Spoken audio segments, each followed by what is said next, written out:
ஆவியினால் ஆகட்டும்னு சொல்லி விட்டு கொடுக்க மாட்டேங்கிறோம். அதான் பிரச்சனை. நம்ம எதையாவது ஒண்ணு செஞ்சு கடைசியில் சோர்ந்துட்டோம். அமைதலா இருங்க, அமைதலா இருங்க, கர்த்தர் கிரியை நடப்பிப்பாருங்க. ஆமே. நீங்கள் உங்களை ஓய்ந்திருக்க பண்ணி தான் வேலை செய்வாருங்க. ஆதாம ஓய்ந்திருக்க பண்ணிட்டு வேதம் சொல்லுகிறது, அவனுடைய விலாவை எடுத்து ஒரு ஏவாளை உண்டாக்கிட்டார். ஆதாம் நித்திரையா இல்லைன்னா ஏவாள் வர முடியாது. கர்த்தருக்கு தெரியும்.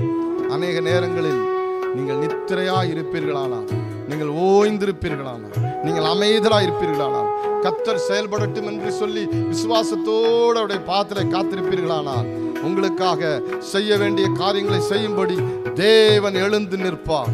ஆகவே வேதம் சொல்லுகிறது, செருபாபேலே, உனக்கு சொல்லப்படுகிற கர்த்தருடைய வார்த்தை, நீ பலத்தினாலும் அல்ல பராக்கிரமத்தினாலும் அல்ல, எனக்கு பிரியமான வேலை செய்வதற்கு நீ தெரிந்து கொண்ட மனுஷன், உன்னை நான் சேர்த்து கொண்டேன்.